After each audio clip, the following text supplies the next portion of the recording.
बात में ललकारा, कहा अदालत ने फैसला दे दिया 90 रोज में इलेक्शन कराओ, हम नहीं भागने देंगे। जाली हुकूमत ने मुल्क में मसनूई बहरान पैदा किया। जवाब में राना सना को कहना पड़ा, इलेक्शन कमीशन इलेक्शन कराए, हम तैयार हैं। इलेक्शन से इनहराफ नहीं, लेकिन ये मुल्क की बहरान का हल नहीं है। मुराद सईद का कहना था, वफाकी काबीना हमारी लाशों पर सियासत करती है। सुआत के लोगों को हमेशा इस्तेमाल किया गया।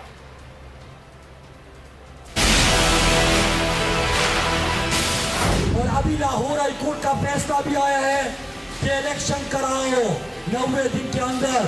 तो मैं इनको बताना चाहता हूँ कि कब तक भागोगे, कहाँ तक भागोगे, कभी तो कौम का सामना करना पड़ेगा।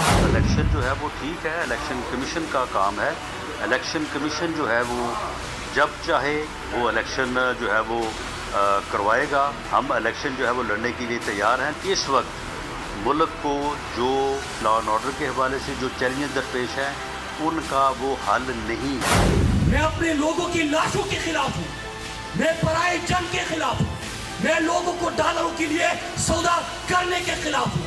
आपने अपने अमन के ऊपर समझौता नहीं करना। इस किस्म के जो सियासी दहशतगर्द हैं, जो बदजुबान भी हैं और बद किरदार भी हैं और पाकिस्तान को जो है वो नुकसान पहुंचाने